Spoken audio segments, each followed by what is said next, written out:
What is going on, everybody? Welcome Hello, to hello. what? I said hello. Welcome to another weekly episode here. As always, you got myself, the Stephen Wolf, Bradley. And Brad- Jason. and our guest, Jason Majors. Finally, after months of talking about it, it finally happened. I know you've been asking me forever to get Jason in the studio, and we finally got him in, so super Yeah. excited. If someone wants to click in there and make sure the audio is working good this time, it'd be greatly appreciated. Let's not have something like last time. Yeah. So we got a pretty good little show lined up tonight. We're gonna, pick Jason's brain a little bit and talk about his plans this year, racing wise, in the Pacific Northwest. Go over a little NASCAR, maybe touch on little Mariners at the end and stuff like that. But yeah. So Steven, you're echoing. Sound is horrible. God, no. There's always something. Well, it sounds good to me. I don't hear an echo at all. I don't hear an echo. Kenny said echo. And Maybe I'm Kenny talking too Burns. loud. maybe talking too. What about, we'll give it a couple seconds and see if Kenny, take your cell phone out of the red Solo cup, and it might work a little better for you. So some people are getting an echo, some people aren't. Sounds like We always do a sound check right before the show, and Michelle something doesn't hear it. happens. Your aunt doesn't hear it. All right, so I think Kenny, definitely has his phone in the solo cup. Kenner Getting says ready it's for the better show. now. I didn't change anything. All right. Well, All right, let's just get into it though. we'll try and go one person at a time, I guess. And One mic at a time. yeah, There's 3 mics set up. We're pretty close to each other. It's we're gonna still happen. learning. We're still learning. People. Yeah. Yeah. So So yeah. So I guess let's just start out. Jason, first off, thanks for coming in. And just kind of tell us a little bit about yourself. Well, not us, we know it, but tell everyone watching. I don't know. I don't know anything about this Well, guy. of course. Who is this Thanks guy? for having me on the Top Left Sports Show. I think you guys do some great stuff. Not even covering the major league or the professional stuff, but anything to a local level. And so to come on here and just kind of talk about myself or anybody that at a lower level, I think you guys would probably want to cover it in the Northwest. So Yeah. so it gives Definitely. everybody a great opportunity. So I've been racing for about 20 years now. We have 10 championships, Rookie of the Year, several track records, best appearing. Matthew Ruddy, been crew chief of the year 2 or 3 years in a row. So I think when people hear Jason Majors or JMR or JMR 22, when we show up to a racetrack, they know that we always have a chance to win. So that's a great thing that I enjoy, because when I was younger, I thought maybe I could do something with racing. Maybe I could take it to the next level, but it's really tough. So when I'm all done racing, whether that's when I'm 50 or 60, I just want people to look back and remember, hey, when Jason Majors was there, he was one to compete, and it might be tough to beat him. Yeah. You saying when you were younger, what your goals were, something like that. What got you into racing? I mean, I guess I know the answer to that because I'm your brother. We all know. Well, I guess we all don't, but those who know the Majors family knows it's like a racing family. But is there something outside of that really drove you to want to start driving and racing and stuff? Exactly. Outside of just like Sundays or whatever with watching the race. I think I've always been competitive by nature. It doesn't matter what I do. I play in a cornhole league. I've played in softball leagues. So anything that I want to do it, to the best and be, a champion or a winner at it. With racing, I probably got started when I was young, just watching out at Spanaway Speedway, our old local track. And back then, somebody asked me today, how do we get more people involved in racing? And I said, well, back when I was a kid, your school district would have family passes, which in today's world might be, $40 or $50, but they would just give out stacks of them. And so my aunts, uncle, or even parents like, hey, if we got free passes, we're going to the races tonight. That's something I always enjoyed. So if I got the free passes, we'd go watch. So just by me going out there and watching, then made me want to compete. And when I turned 16, I built a little car for $500 and raced on Wednesday nights. I'd go to football practice on a Wednesday night, but I would haul my race car and trailer to practice with me. Mm-hmm. And then straight from football practice, I'd go out and race Wednesday night. So that's really where I got started with it. And then, like I said, being competitive, then it just turned into something more like, okay, what's the next step, or what's the next, level I can go to? Just wanted to be the best. Mm-hmm. Yeah, definitely see that. I'm your brother, so I know. Always growing up, you were always competitive, always in something. Even when I was growing up, after you were already established as a person, you would push me to be. If I wanted to play basketball, you'd be like at my practices every day, or football, you're at my practices every day, like pushing me. That's just the person you are. So with racing, it just doesn't change. Yeah, you can't just like with your football or basketball, you can't just practice every once in a while and expect to be good at it, and so with racing, a lot of races, people say, it might be cliche, but they say races are won at the shop. Well, when we show up to the racetrack, our equipment is ready to go, and we can make changes on it to affect the handling to be fast. And most of the time, we're not working on it just to get it on the track. So the time that you spend, in the garage and working on all that stuff, it shows on race day, and then, the trophies and everything speak for themselves. Yeah, definitely. Mom says in here, all started when he was 2. He said he was going to race when he grew up. Apparently, you always knew you were going to be a racer. But kind of like Justin, Justin said spent many nights at Spanaway Speedway. I actually lived like a block away from Spanaway Speedway for probably like 6 years, and I remember whenever I was at my dad's house on summer or whatever, on Friday nights or Saturday nights when they were running, whatever the case was, we'd always, if we heard the cars running, we'd head down and go check out a couple races and stuff like that. So for those who knew what it was and where it was at the time, like Spanaway Speedway, I feel like touched a lot of people's life at one point or another in a certain way. So we all spent so much time in there. Yeah, we spent tons of time there, and I looked. I raced there. I think my last race there when Spanaway Speedway was closing was my senior year.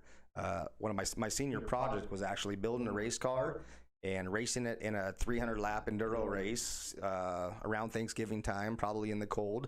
And then my report part was talking about the history of racing. So I was fortunate enough to be able to do that out at Spanaway Speedway, and I missed that place because it was something so close and local that, you know, you'd race on a Wednesday night. There was a practice you can go watch on Thursday, and they probably had races on Friday and Saturday. So being so close, it's tough that there's not something so close for us to do that and experience that, you know, today. So I wish Spanaway was still there, but we're fortunate enough to still have the tracks that we have. South Sound Speedway is our closest, and then, you know, Evergreen Speedway has kind of been our home track recently for the truck class, and all the other tracks, you know, in the Northwest. Takes a lot to run these places, and I really appreciate all the people who, you know, keep them going just for the love of the sport. Yeah. Yeah, definitely. Yeah, it seems like, I mean, me, myself, growing up on the dirt bike side of things, you know, just like you said, Wednesday you go to football practice, and then afterwards you were heading out to Spanaway Speedway. Well, it's like the same thing with me. My cousin Alex Feaster, I remember like my junior and senior year of soccer season, I'd see the moto van pull up in the middle of my game because I played goalie, and I'd be like, oh shit, we're going right. Yeah. And I'd walk out there, he'd be like, come on, we're going to Riverdale, come on, we're going to Woodland, Yeah. like, let's go. So yeah, it's kind of obviously different sports a little bit, but same concept, same drive to want to get out there and have fun. Exactly. As It's a all the kid. same. Like, you have that competition spirit. You just want to win. You want to do what you love. And So yeah, what? Huh? oh, I was gonna say, you got something there. Yeah. So what was your first race? Where was it? What car, truck, whatever it was, did you drive, and what was your result? I think that my first race was probably back in 2000. Well, okay, before Spanaway You're gonna Speedway. date yourself here. Yeah. You're gonna be old. Yeah. So I relate to a lot of my success starting with my truck in 2005. But before that, I raced beat up Toyota Camry, like I said, that I probably paid $400 for. Yeah. And I think we did okay in that, but it was a beginner division, and I knew I wanted to do something different and move up. So it was 2005 when up at Jay Saul's shop, we built the truck that I still have. So it's been a lot of years I've had the same truck. And I remember 2005, we had 9 races that season, and I won 9 of them. We won, I think, Best Appearing and Rookie of the Year and the championship. So, I mean, that's a heck of a way to start off, you know, moving up into something. And then I think the expectation for myself and the people around me just kind of like, that's where it's been. Like, hey, you got to win races, you know? So, I mean, if I finished second or third, people are wondering, well, hey, what happened to you tonight? And Exactly. and it's happened a lot of times where we just miss the setup, or, you know, something happens, you know, we just don't do how we normally do. And they're like, hey, what happened to you?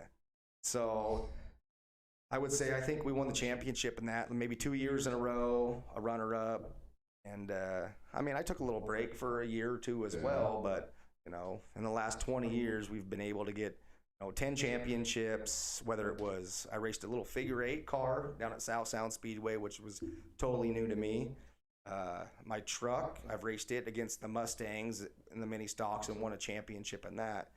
And one big thing is all the people, they used to know that my truck was fast, and they didn't think that if I built a Mustang, maybe it could be as fast. Yeah. So That we was got in the mini stocks. in the series. mini stocks, yeah. Yeah. So we actually, Matt Ruddy, the crew chief, you know, he bought this Mustang out of Spokane, and we did a bunch of work to it. And I wanted to go race a big race in Yakima, the Fall Classic. And I think the week prior, I got into a wreck in my truck, tore off the whole right side. Somebody ran up over us. And I was like, well, what's going to be more work? Fix all the body parts on the truck, or just put my motor in this Mustang and maybe give it a paint job and go race it? Well, that's what we did with the Mustang. So we took it to Yakima Speedway.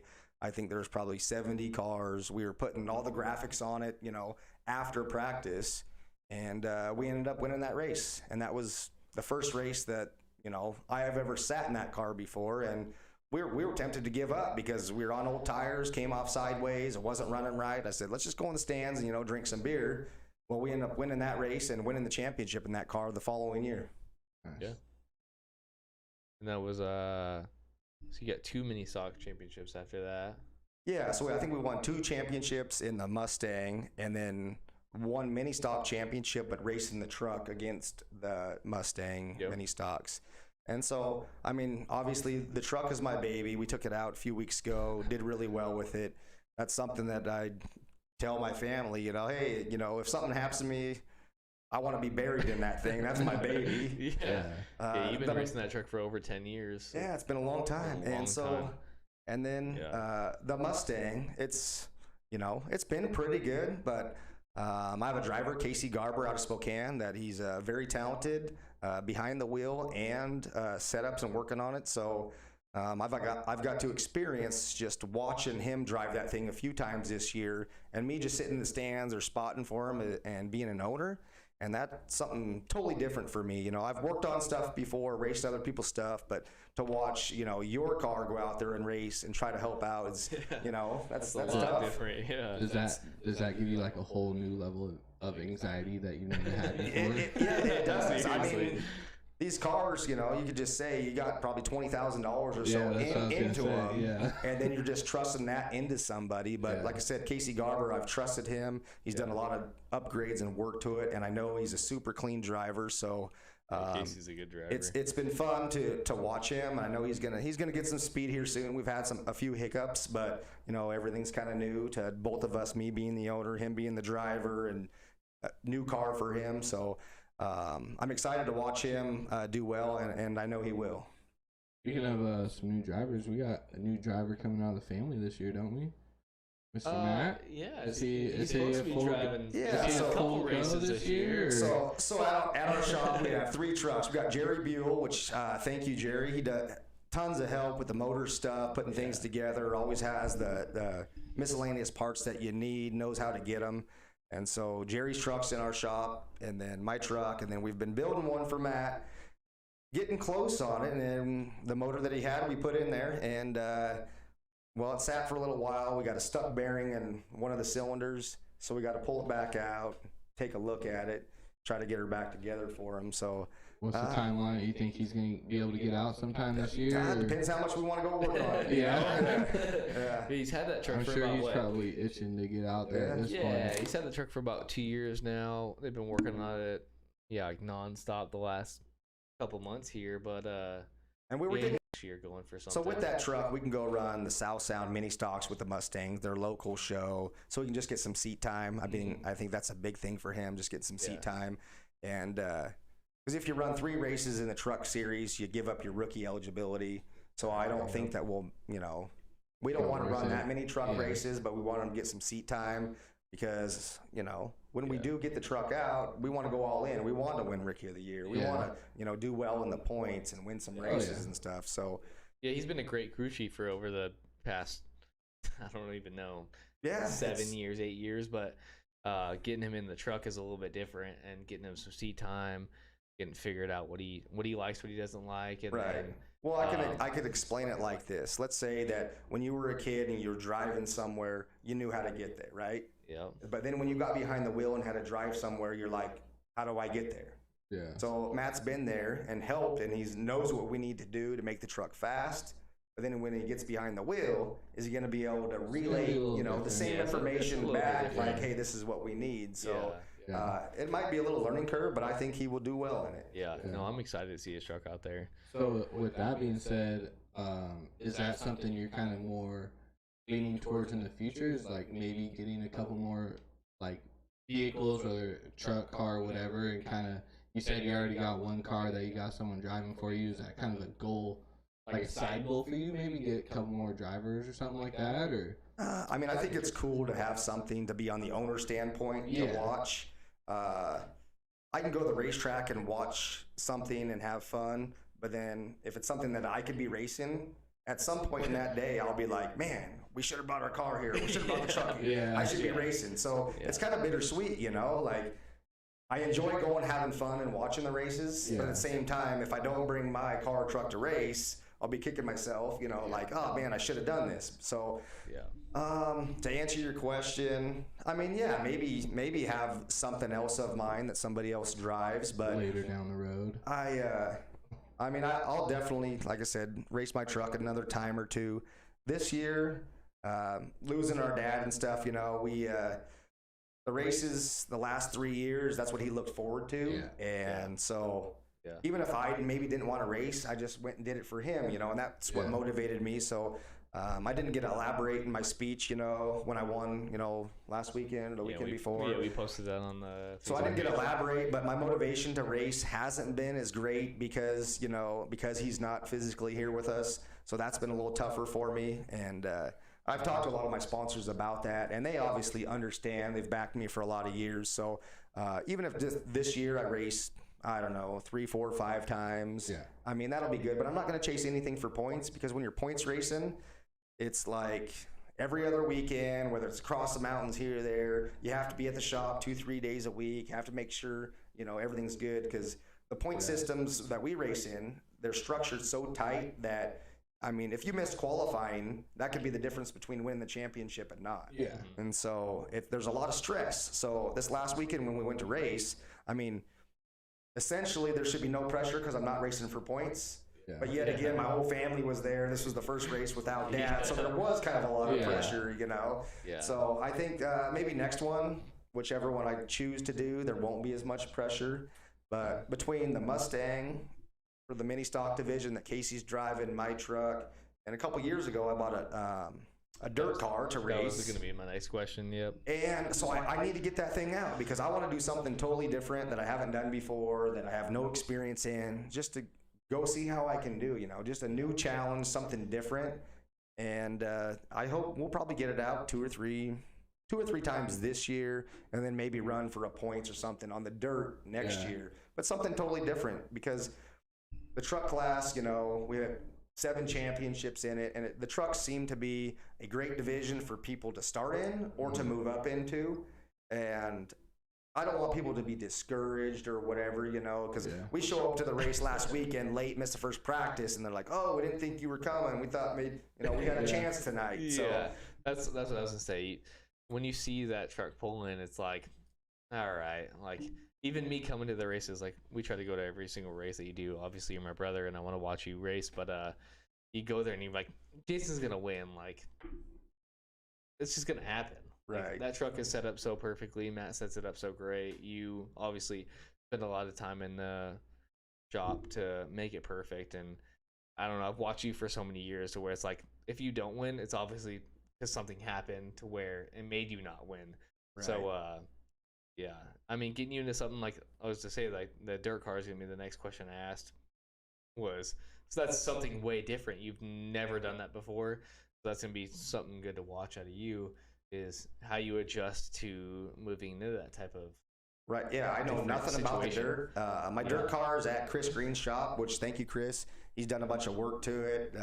We went down to Elma a few weeks ago, just so I can sit and watch and pick his brain and ask him different questions, so I can, you know, kind of have an idea of what to expect.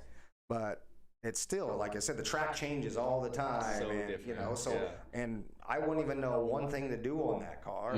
So I'm gonna need a little bit of help. I'm gonna need a good crew chief to help me out. But like Chris was telling me, I think driver ability will be great, and he thinks that I'll adapt very fast. So he, you know, they probably have 30 cars on a given night, and he's like, "Oh yeah, you can be a top 10 car right away," and I'm like, Top 10, really? No, no. We don't want to be top 10, you know. We want to be podium, top 3. So, so I mean, I'll set some goals for myself in the dirt car, you know, but I'm always hard on myself, you know. You want to go out there and win races, you know. So. So with going from your truck to a dirt car, do you carry the same sponsors over to that, or is that like a self? Like you're doing that on your own, or is that, or you kind of carry some? So a few years ago, I talked to my sponsors and said, "Hey, I'm looking at doing this dirt stuff. Like, maybe we can get a little bit of money from each one of you to buy this car." And they were all on board. So that's awesome. And then, but yet my truck is kind of like the prized possession. So the last 3 years, I'm running the truck.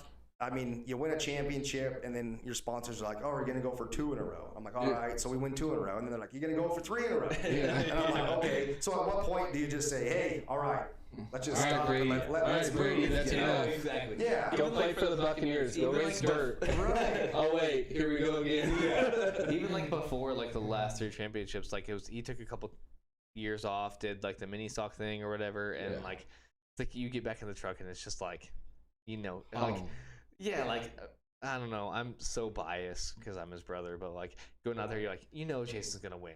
yeah. If like something might go wrong, but most of the time nothing does go wrong, he's gonna win.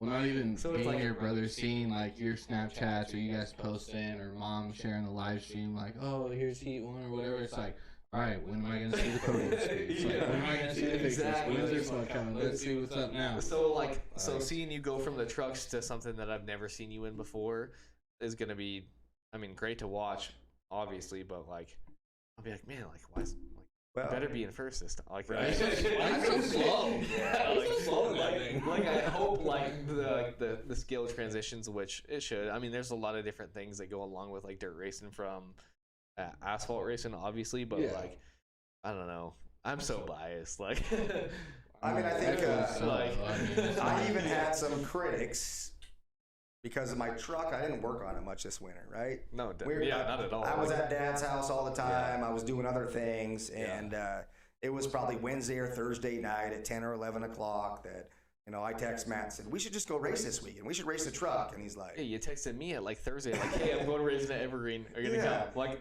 and I haven't I looked, guess. but you know what? The thing is when you keep your stuff maintained, yeah, it's not far from being race ready. Yeah.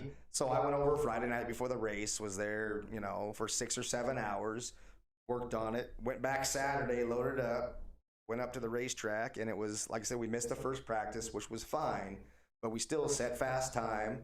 We're like, okay, we're good. We're, 5/10 faster than the next guy.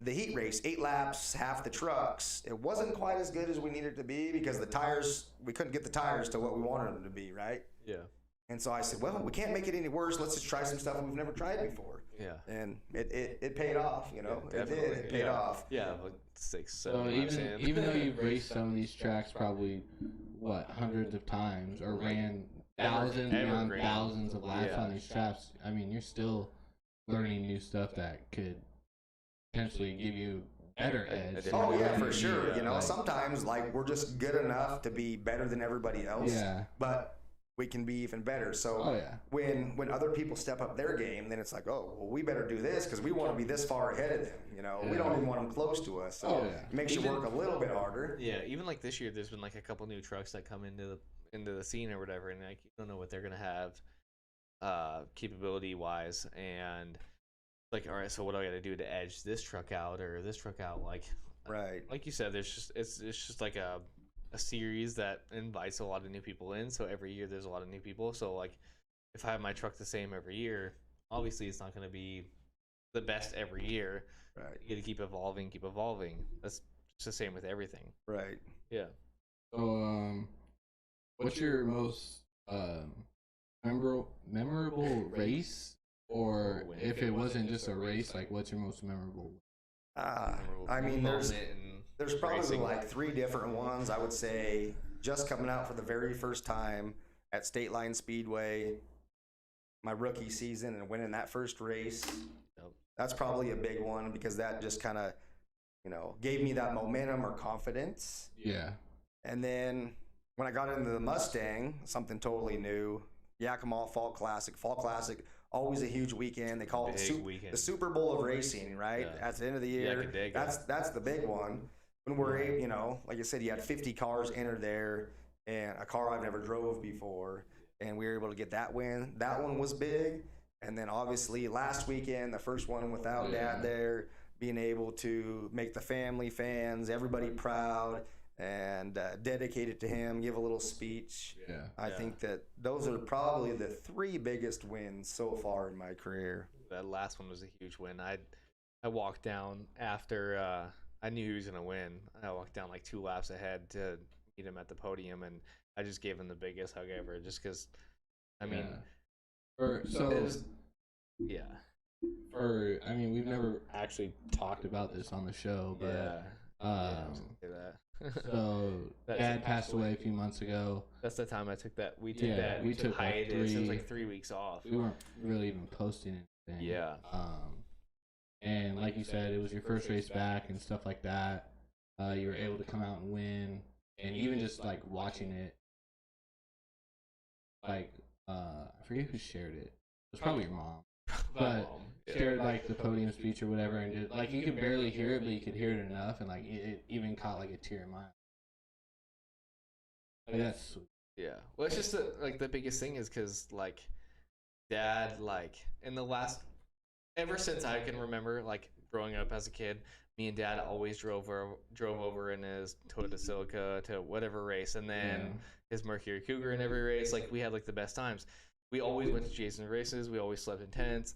And then the last couple of years of his life, no matter how sick he was, he always went to a race. Last year, he was at every single race, no matter how sick he felt. And then this race, not having him there, it was like the biggest deal ever. So him winning it, obviously I knew he was going to win. As long as nothing went wrong, Jason was going to win, obviously. I just always think that. But just dedicating that to Dad was like the biggest thing ever. That's why it was like a 15-second high. I was like, you could probably so happy about it. You know? Could probably look up pictures of Dad, and out of 50 pictures, I bet you 30 of them he's wearing his Jason Majors shirt. Right? He loved that thing, and last year winning the championship, we with COVID and everything, we didn't have a big banquet, so you got to bring one person up with you to Evergreen Speedway to give your speech and get your trophy.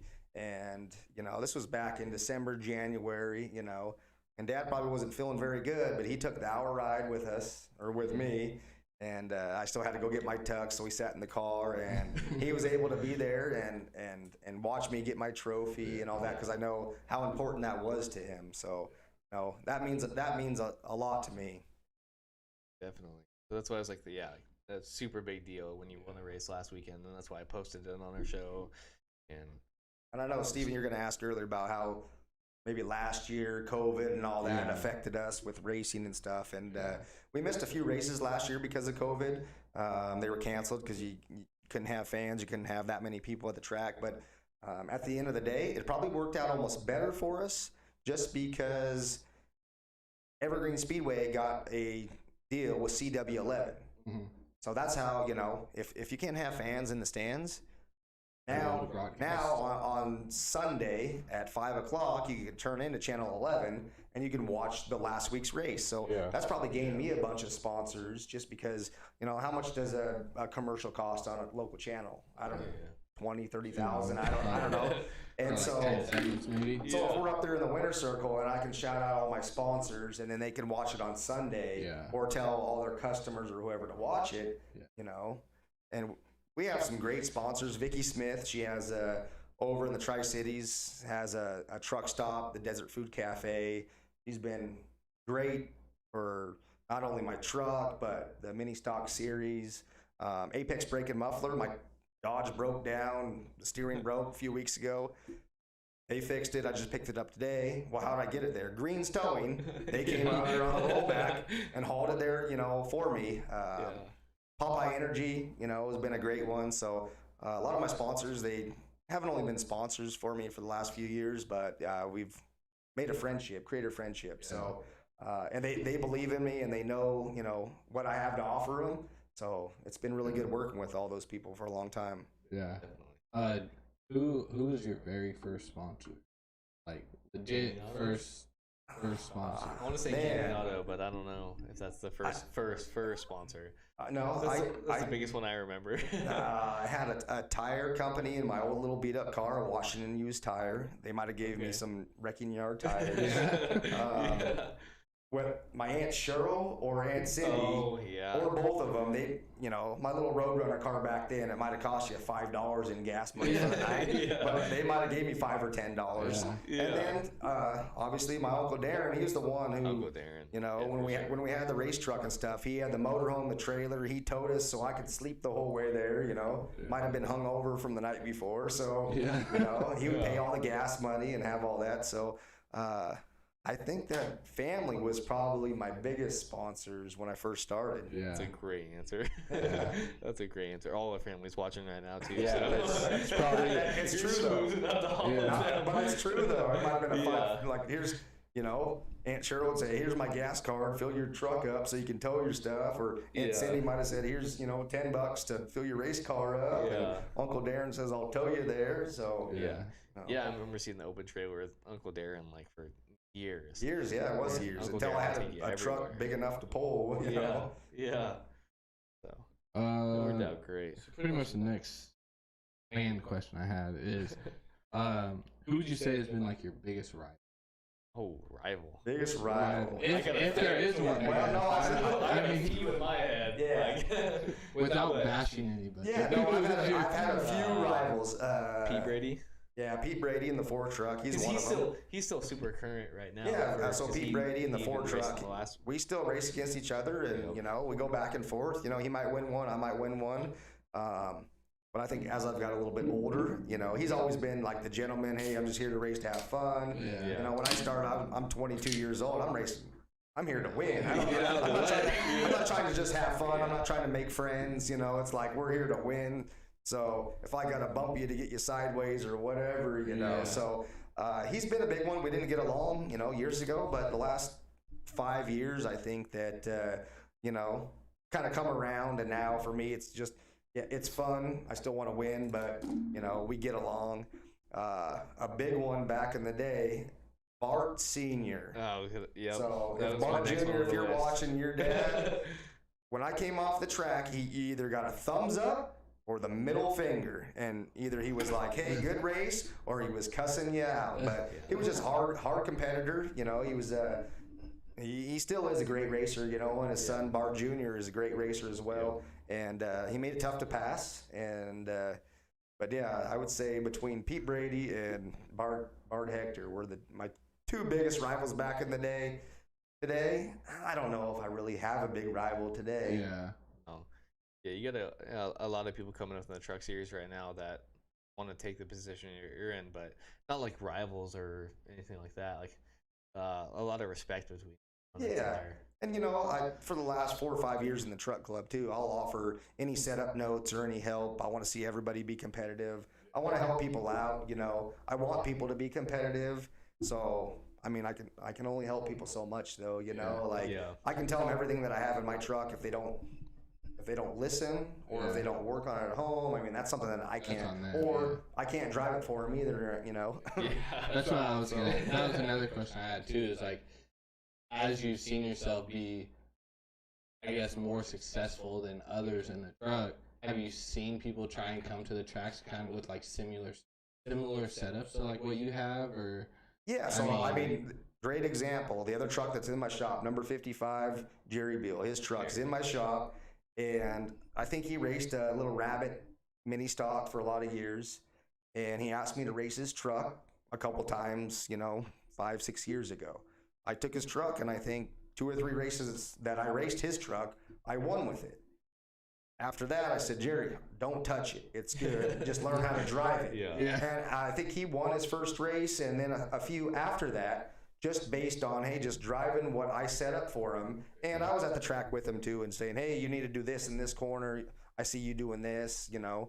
And so I think that even if it wasn't my truck, if it's another, you know, Jerry's truck, we're still able to, you know, win with it 3, 4, or 5 times, I believe.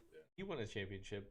Yeah, Jerry won a championship. He's won the Bill Sauls Memorial race. You know, I think he won the Bill Sauls race after I raced it in Wenatchee and won. Yep. And I told him, don't touch it. Yeah. And then he won. That might have been one of his first wins in like 14 years. Oh, really? So.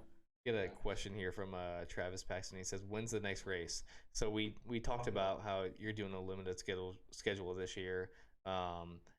Are you racing in the trucks next? Are you racing in the So the next race is in like. next, or? So the next truck race is not this weekend, but the following in Wenatchee. Probably won't race that one. You know, I just have to look at the schedule. Like I said, it's probably so last minute right now. I'll just look at it, the truck races and pick and choose, you know, which ones I want to race. And if I decide sooner than a Thursday night, I'll let everybody know when I'm going to race. Seriously. You know. As long as But- it's not past Evergreen. Evergreen was fine when you texted me Thursday, like, "Hey, we're racing," but like a Monroe race or something like So, that. Like, I have I a mean, whole you got a sooner. trailer now. Just hook that thing up and go. I have a whole desktop Yeah. calendar, right? Desktop calendar, and it's got all the Mustang races, Yep. all the truck races, all the dirt races. And then I try to put stars at the beginning of the season, stars around ones I want to do. Yep. And if I did every one that I put a star around, we'd be racing The almost whole season. every single weekend. So On both cars. So I'm really trying. The end of June, there's a 3-day race down in Elma, or no, up at Skagit. It's called the Dirt Cup. So I figured if I'm going to get any seat time, 3 days in a row That'd would be a probably great be the time for your best. dirt car. So Yeah. that would be the end of June. I'll let people know, when it might be. I just got to make sure that everything, I don't want to show up with something that's not ready. So, like I said, Chris Green, he's got 2 sprint cars. He's got his midget. He's got my car in the shop, and he's been doing tons of work, updates, making sure everything's good. So I just want everything to be perfect before I go out for my first time. I don't want to be out there, just half throttle just to make some laps. We're out there to go compete for a win. So. Yeah, I know how you are. If you're not racing to win, you're not racing. Yeah, no, you have to race to win. I mean, people say they race for fun. Yeah, I race for fun, but I race to win. Fun is for winning. fun. Yeah. Yep. Exactly. So another question we have on here from Kenner is kind of the same question I have, but she said scariest moment so far, and I said biggest crash. Can I tell you the scariest moment I had for you? All right. I can't remember the actual. I think it was about 2 years ago. I was in the pits with you. You were racing the truck and the car the same weekend, and you obviously didn't have the speed. I think it was with the car. You didn't have the speed that weekend, but you wanted to race for like a top 3, top 4 finish. And I remember you going in between 2 cars to try and get a top 3 finish.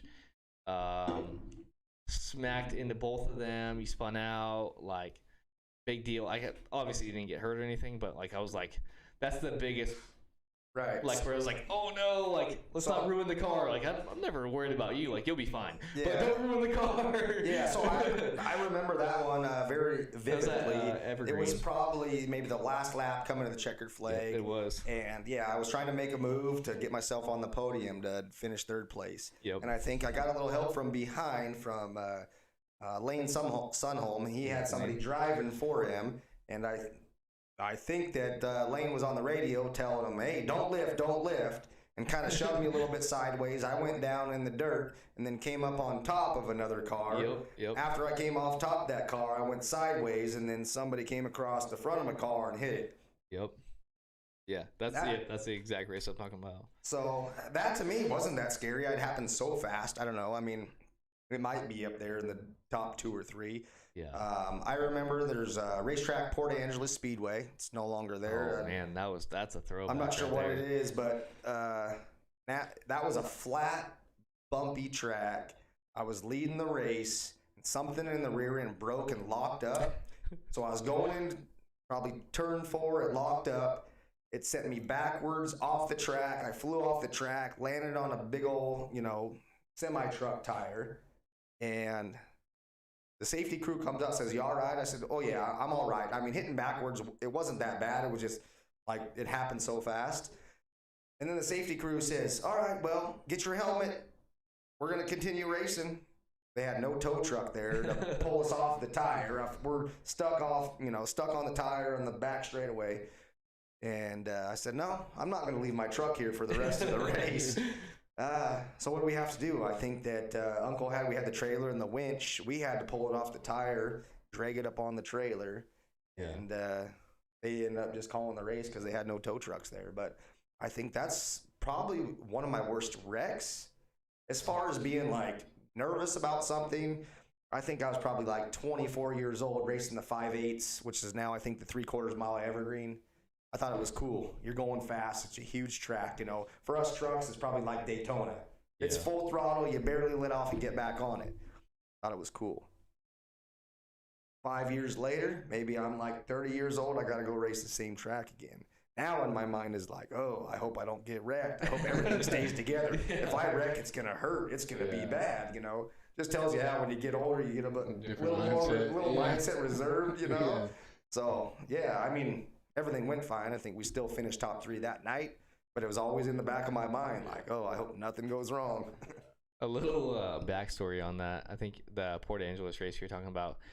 I was probably a little bit younger then, actually, really younger then. Ask And- Matt how the story goes. And I remember, it's got to be that track because that's the time something happened near your end. But I was really younger.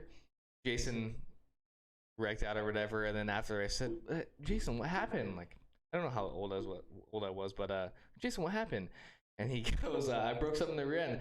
I said, I'll go find it. Like, it's fine. Like, let me go look for I lost something in the rear end. I'll go find it. Like, I just think about it every time, like a little kid. Like, Yeah, I told him I lost my rear end or something. And he's like, oh, where's it at? I'll go find it for you. Yeah. Yeah. That was before I knew anything. But when you bring up that story, I think about that, and it makes me laugh to this day. That's funny. Well, so I don't really have any more. We kind of went over my last question through the rest of the conversation, which is like kind of what's your goals or what's your plans for the rest of every year of 2021, and looking into, I guess we'll kind of go what's your future goals going into 2022. Like, where would you want looking at? I guess the rest of this year, whatever I race, I just want to win. Yeah, obviously. Yeah. Whether I'll probably race a truck another time or two, just to honor my dad, win for him. And another cool story, I'll backtrack. Last week, the race, Dad was cremated, and so I had a little bottle of ashes in my pocket. And before I took the green flag, I drove way up by the dirt in turns 3 and 4, and I threw him out the window in 3 and 4. And I will probably do that at every race I race for a while, so he can be with us at every track, no matter what. Yeah. So, I mean, that's just sidetracking a little bit. So Sidetrack question to that. yeah, you reminded me of something. What was Dad's favorite track? Like, what was his favorite I think event that, or race or I whatever? think Idaho, when we went State line. I think State Line over in Idaho last year. Last year was the best. He loved it Oh, yeah. because all of us siblings were there. We rented a house. I think we probably won the race. I mean, it was just like, besides the 115-degree weather, and he was driving my car at the time, or a car that I gave him with no AC. Yeah. They pulled up, and him and Mom drove together. They looked like they just ran 45 marathons. Probably They sweating. were dying. Yeah. But dad, and he's got like a feeding tube. He's got all this stuff for cancer, and he's like as happy as can be. Like, he doesn't care. He's now in Idaho, ready for the race, whatever. And yeah, we rented all the house together. We got to. I think just renting a house with all the siblings, had all the grandkids. They could hang out there before they went to the racetrack. Yep. I think that was like his most memorable and favorite trip. And that was all during COVID as well. Not to get political, but people, stopped living their lives because they were worried about something. Dad never stopped. And Dad never stopped, And if he did stop, then his last year of life wouldn't have been Sucked. Yeah. very good. Yeah. So that's just, don't live in fear. If I learned anything from my dad in the last year, don't live in fear, because tomorrow's never promised. Yeah, which he didn't. And then going back to that question of Dad's favorite track or whatever, I think Idaho was also Dad's favorite track, not just from last year, but from, when we used to go there every year, ever since I was 12 years old. That was probably our favorite drive to go to. There was the Indian John rest stop that we stopped at. So you guys the took Gorge pictures every rest year stop on the every cliff, year on right the there cliff. by, right there on the gorge. Yeah. Yeah, there's just so many things that I'm made really that sad track that Rochelle special. and Matt didn't stop at the gorge to take pictures with us. Yeah, I had texted them and said we were at the wrong rest stop on accident. So they passed right by us, and we all stopped and took pictures. Yeah, Dad's last pictures at that rest stop, but whoops, sorry, guy. But no, I just think back of all the rest stops that we stopped at, the soundtrack that we would listen to, and then we used to always just sleep in a tent at that track. We never rented out a house before. We would sleep at a tent, and it was the funnest time ever. And Right. yeah, last year made it even more special. So I think Spread some ashes out there. Well, we all know who the golden child was, right?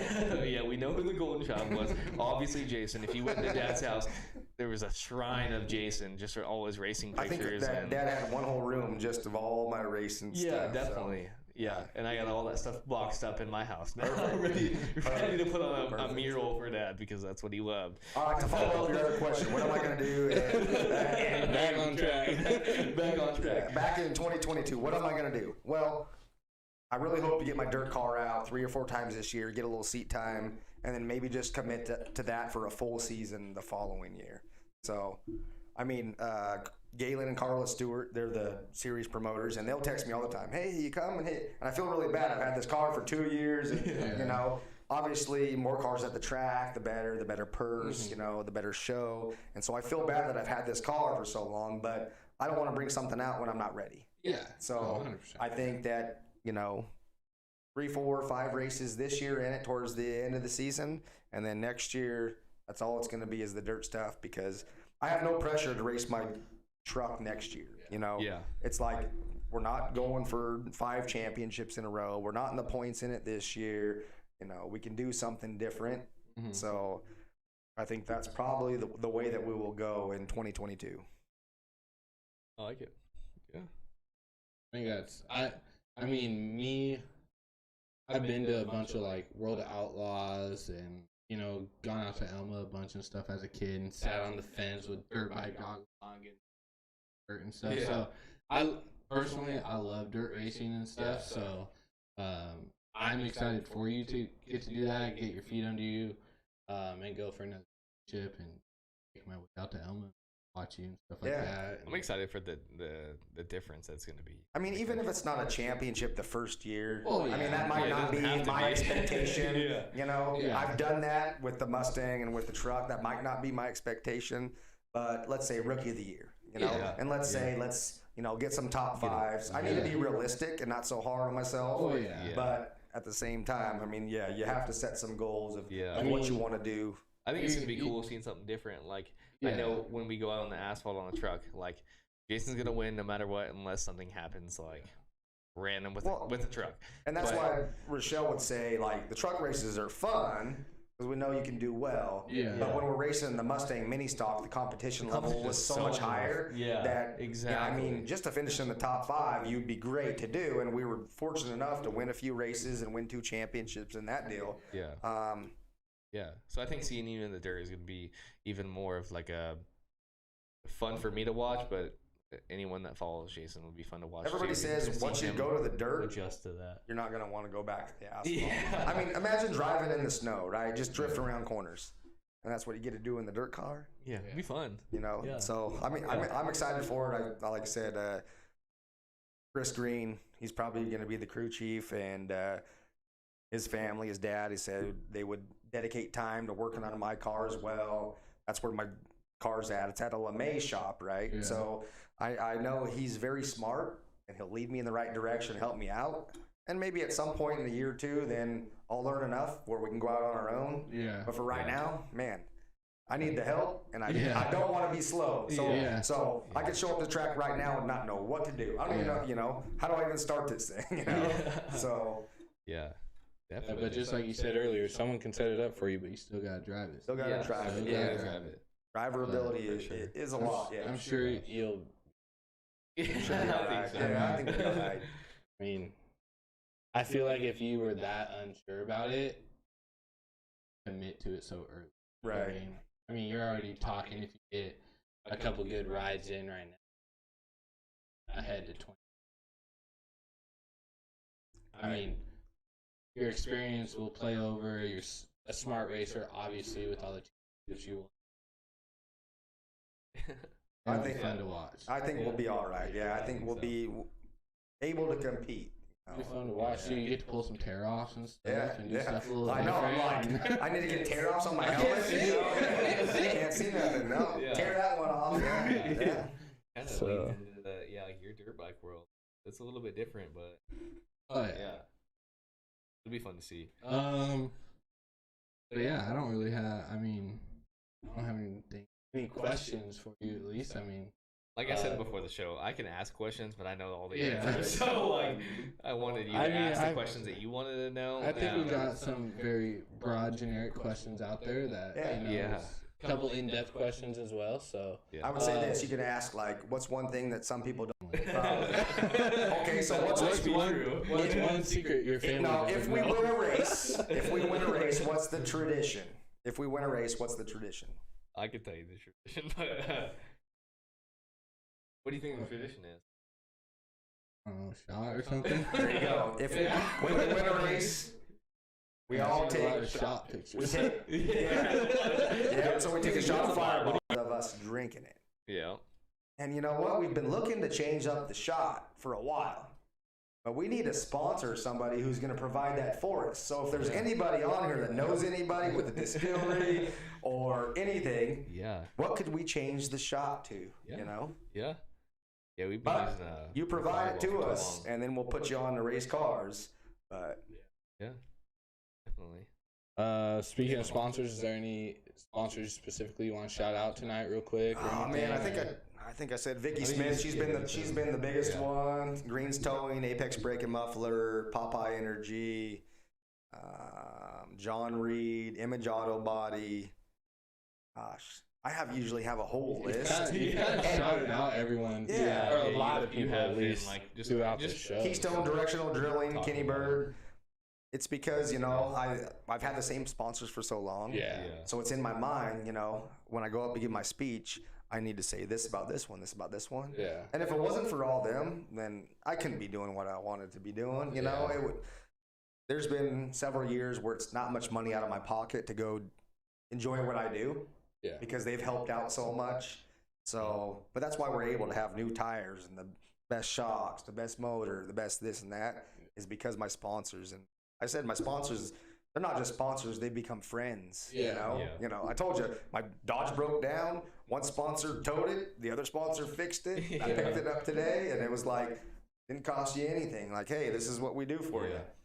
So even if you don't get a big check from somebody, if somebody has something to offer, I try to get like the barbecue place right up here on Meridian. Like, hey, maybe you just make us a bunch of food to send with us. Yeah. They weren't having it. I don't know. We had some talks and like, oh, we don't know. But I mean, it doesn't have to be money. It could be product, right? So if anybody's watching, product, whatever, sponsor the race car or even Top Left Sports. We need to get. We need people to share this and get more followers so we can build it up into something where we can have advertisements, right? Yeah, definitely. Like Come out to the races, you can watch it on CW11. Yeah. Come out to the races, do some interviews, right? Stuff like that.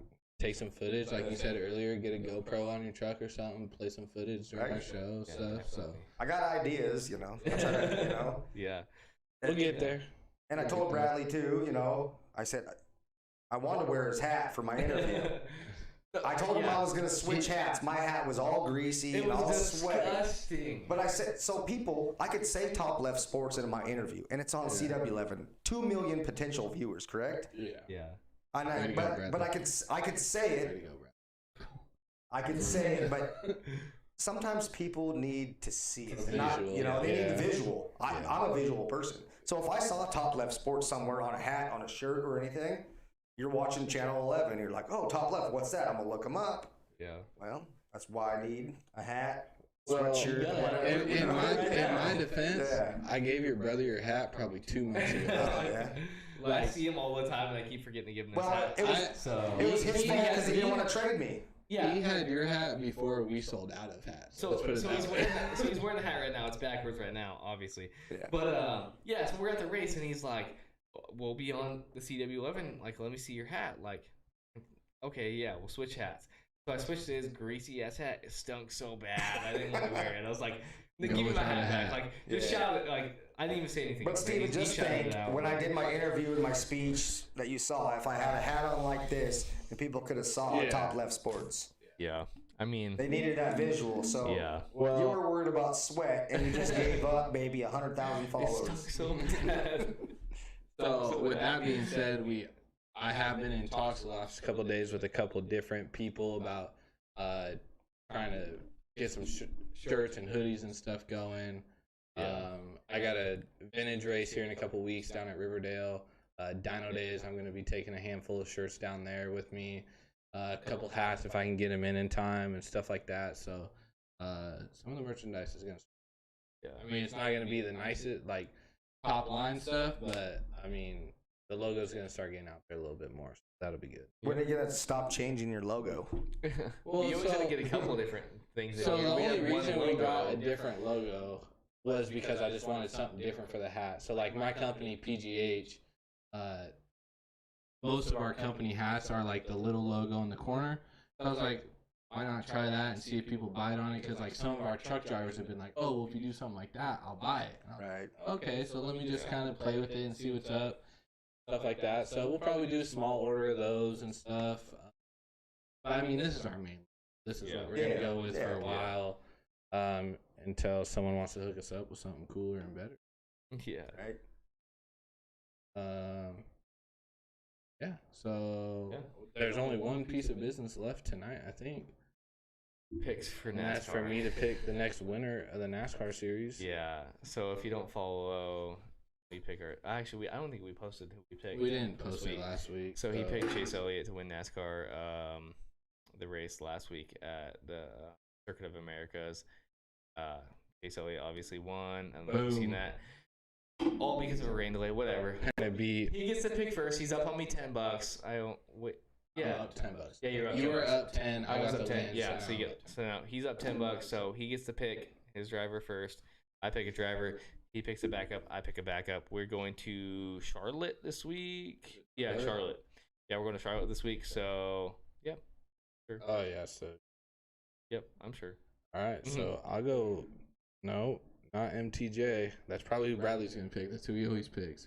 I'm gonna take my boy Kyle Larson. I'm picking MTJ. Yeah. That's And my then- boy. Didn't he crash out last week? Yeah, but the worst race you can possibly run. Whatever. Okay. So yeah, I got Kyle Larson as my first. My backup. Ooh, I think I'm gonna take Kevin Hart. I'll take Hart. All right. I'll take Kyle Busch for my backup. Just won another $10. You did not. Nope. Another 10. Watch Mark Truex Jr. win. I mean, Real win. what is it? A mile and a half? How big is Charlotte? I think it's a mile and a half. Maybe you're right. Definitely not super. No, yeah, no, it is because he used a roval for. Why can't I find it? No, it's a bigger track though. I don't think it's super though. I think it's a mile and a half. It might be mild. Anyway. Yeah. So it doesn't matter. Is it right here? All right. So yeah, like we said a little bit earlier, I'm just gonna order at a time, so there's gonna be a limited quantity on that. And then still trying to work on some short sleeve hoodies. Yep. Because that didn't fall through for us, or it didn't work out for us, I guess. Yeah, for that Yeah. distributor. Yeah, I and can't say that then word. hats Yeah, is that one. next, and then the cornhole tournament. I'm still working on that. For those of you that don't know, softball is picked up very, very heavily, very fast in the Northwest again. So I think this is like my second week off in like 8 or 9 weeks. So yeah. Look out for that. Look out for the cornhole tournament and all that stuff. Thank you, Jason, for coming in. Yeah, to go use the little boys' room real quick. Yeah, I'm holding mine. About that, where it's gonna be So I know where it's gonna be. Midland Range. No, it's gonna be at one of my buddy's house, kind of by Central Avenue. We had a date, but it kind of conflicted with some softball tournaments. Last year, I had a ball tournament going and stuff, which is really kicking my ass. So me and Matthew Ruddy, we want to come and whoop up on that tournament. That's easy dubs. Yeah. But yeah, so the date, I'm hoping to get it in before the end of July, like at worst case scenario. But it it might be better. I think last year we did it in early September or late, because there's college football on. So, and the weather was fine and stuff like that. So, I mean, we might have to push it back to then. Kind of just depends on tournament wise. Yeah. Does he have an indoor venue? No. It's outside. Well, I potentially have access to a couple indoor venues, but they're like 2 hours. Yeah. all right. So let me see what we got going on here. We're buying a new house up here on South Hill, and it has a huge carport. Might be able to get 4 sets of boards underneath the carport. All right, yeah. And then the garage so can open and plenty of parking. Try Emily, it'll be fine. Yeah, so if that, yeah, I mean, always open to suggestions. I was looking into like renting places that are indoors, but a lot of them can't bring beverages to, which I'm Elks not Club. That's where I playing. play on Thursday nights league. Yeah, we might be able to get Not in too there or expensive, something. and Yeah, they make money on the alcohol and food. yeah. So I'll look into that for you guys So, too. yeah. Yeah. So hopefully we'll get something going here. And yeah, I don't really, other than, thank you again for coming and talking. And Yeah, no, thanks Top Thank Left you. Sports again for having me. And I don't know, it's probably kind of long, a lot of questions, but Yeah. it's not our longest show. That's No, for sure. definitely not. yeah, well, I mean, people can, whoever didn't watch it can watch back, and they want to learn a little bit more. And Yeah, speaking of that, Bradley's gonna upload this one to Apple Podcasts. Yeah, this one for sure. We got our YouTube going, our Instagram's rolling. One more thing before I forget too is we will actually have a guest phone in next week. Again, I'm not gonna throw his name out yet because I kind of wanted to be a little bit of a surprise, but he's a privateer who's racing a couple rounds on the outdoor MX motocross this year. He's doing the first 2 rounds. He's doing Washougal, and he's doing 2 other ones. I don't said. So look out for that in the next couple days. I'll be posting who that is and when we're gonna be doing it. But it's gonna be a fun little interview. See what life on the road's like, traveling down to Cali in a van, you and one other guy, and Yeah.